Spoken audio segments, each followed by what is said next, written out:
Assalamu alaikum. Welcome to Suhoor Bites, short episodes that we do every day here at the Habibis during the Holy Month of Ramadan.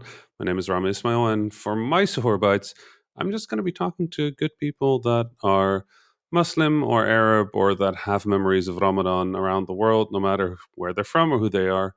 And I have a very old friend as one of my first guests. Well, as my first guest, because these get recorded kind of out of order. So, um, Maged, hi, how are you? What's up, Rami? I still have your 2011 business card. Right, yeah, Yeah, I mean, we met a long time ago. yeah. You used to have that little beard thing with the silhouette with the hair. Yep. Yeah, Yeah, a lot shorter. just the hair. Yeah, I don't and know then, why I thought that was a good idea, but it was kind of iconic. It was not yeah, it was not that bad. then you went all wild style for the rest of your Yeah, life. just So for now, I can still grow long hair. So like yeah, almost. my father was blessed with good hair until he was 65 or something. Hope he's not listening. Dad, your hair is still good. Don't worry. But yeah, no, it's 2011. That's a long time ago. Yeah, PAX East, second one ever. Yep. This is Yeah. getting recorded a week before PAX, so Yeah. uh, Yeah. It's almost PAX again, and yeah, it's Ramadan. and it's Ramadan It's again. always long. Long live the games industry with that stuff. Like I'm very excited for the game developers conference next week because Yeah. everybody's asking for lunch meetings, and I'm like, well, I won't eat because of Ramadan, and then everybody cancels the meeting, and I'm like, no, I still want to come to the meeting. I'm just not going to eat. I'm just gonna stare at you. Yeah, yeah. I'm just gonna Great. I'm just gonna be awkward in the Yeah. whole thing. Yeah, people are terrified of the idea that somebody would be at a restaurant and not eat. So that's been a bit of a challenge. Yeah, it's like, don't worry, man. I've been doing it my entire life. Yeah, nothing new here. Nothing new Yeah. here. Do you have like an old Ramadan story, like a story that's like very very Ramadan for you? Yeah. So I'm Egyptian. I'm actually in Egypt right now. I'm about to actually leave next week for PAX East. See, Right. PAX East is doing it to me. Yep. But I did grow up. Every single Ramadan, essentially, except for those few ones in summer, was spent in the U.S. And here's the thing about me as a kid is I was very serious, like super serious about Islam, Mm-hmm. because you go to Saturday school, you have OCD, and the two just mix in the craziest way. So they used to call me the Sheikh Megid, because I would hear anything, and this is now like the thing. Right. Right. Every prayer when you enter the bathroom, if you yawn, "Auzu billahi minash shaitanir rajim," that was my signature. I would tell everyone else to say it. Right. I would like enforce it. I'd be like, "No, man, you gotta say it right now," and I'd Right. wait. Right. I'd wait. Like I'd like insist. So for me, fasting, apparently this actually wasn't the case for everyone. I don't judge you if you're not, but for me, fasting started around like first or second grade, and I Right. took it super duper seriously. You Of know, course. and the thing about fasting in the U.S. is it seems that everyone, like, every year the birthdays shift around in your school, right? Right. Because new class. For some reason, all of them are during Ramadan every year, every single year. I don't know why. I don't know. Maybe the principal had it out for me or something. But Right. every single year, all the birthdays seem to all just be whatever Ramadan. It moves every year. It'll just be during that period. Sure. That's rough. So That's rough. this is second grade, and I am sitting, and this is birthday number 4, and they're Right. bringing around the cupcakes, right? And every single birthday, I'm just sitting there, I'm just like staring them down, because they bring out the cupcakes and they put it in front of you. It's like a big thing of sugar, and they put Right. it right in front of you, Yeah. right? It's Yeah. like it's like some new kind of CIA torture technique. Yeah. Had to go there, but but really, they put it right in front, like a little sugar loaded cupcake right in front of them. And they're like, "Oh no, don't worry, we can bag that up for you." While everyone else is like munching on theirs next to you is like, "Yeah, man, let's bag it up." Hey, wait, you can't eat food, not even water. Oh yeah, not Yeah, even yeah. water. There we So, go. and I'm just there going like, "Nah, hold it in, man, hold it in." Yeah. And so the teacher takes it, and a single sprinkle falls onto my desk. Right.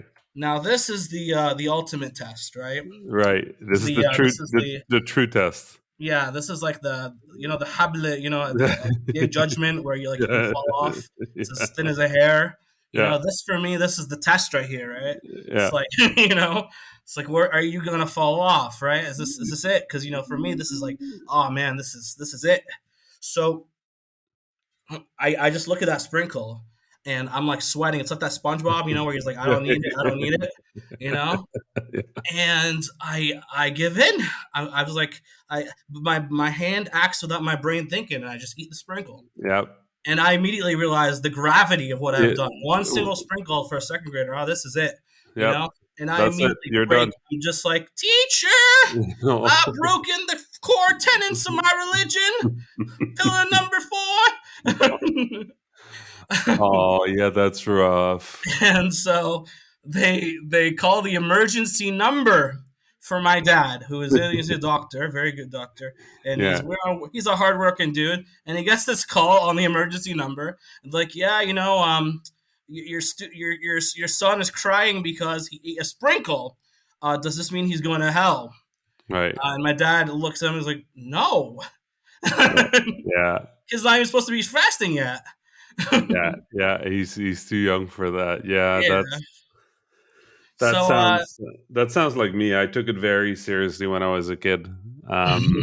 And for me, like I've luckily never been tempted by a sprinkle because yeah, I would have failed that test as well, I think. But yeah. I for me it was every time, with brushing my teeth or something, if I accidentally swallowed some water, I'd be like, oh no, we're going to hell now? Yeah, with showering too. Yeah. Yep. Uh-oh.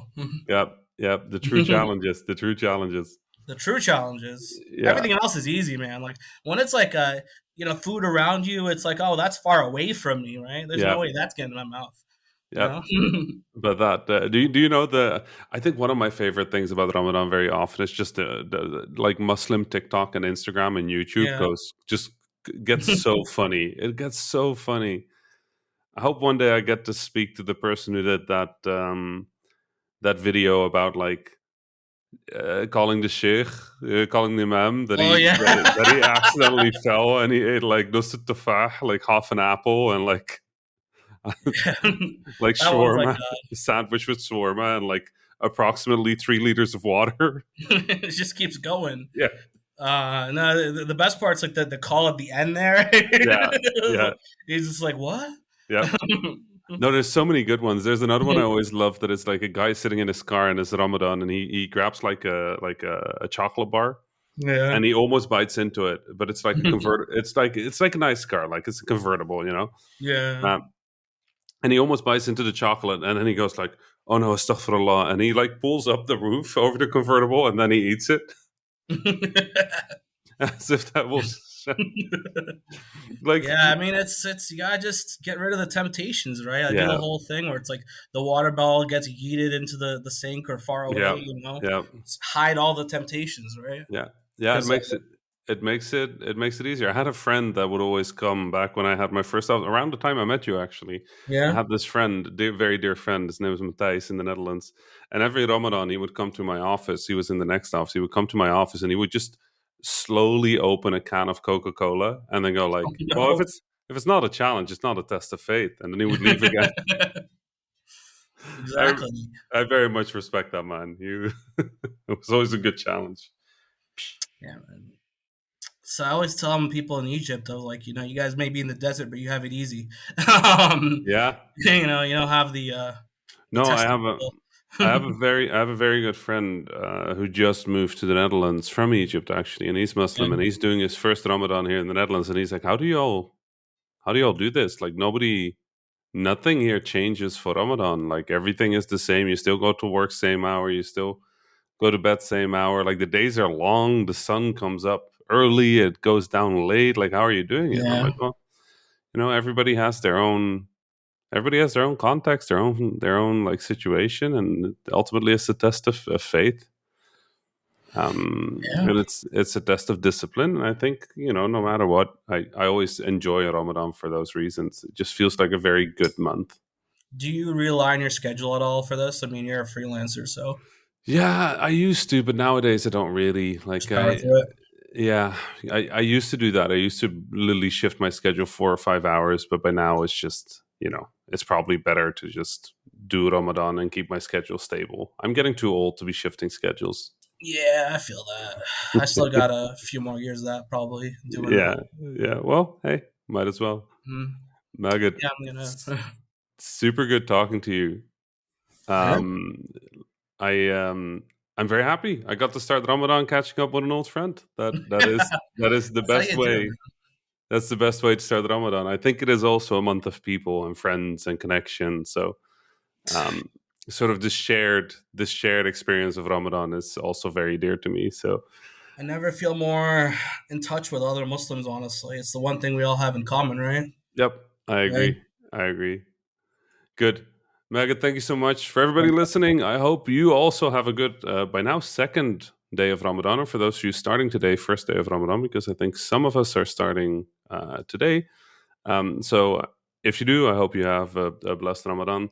So thanks so much for tuning in for the second Suhoor Bite of this month. Tomorrow we will hopefully, inshallah, have Osama Dorias with his first episode. And then I look forward to being here with you again in a few days. For now, salam. Masalama.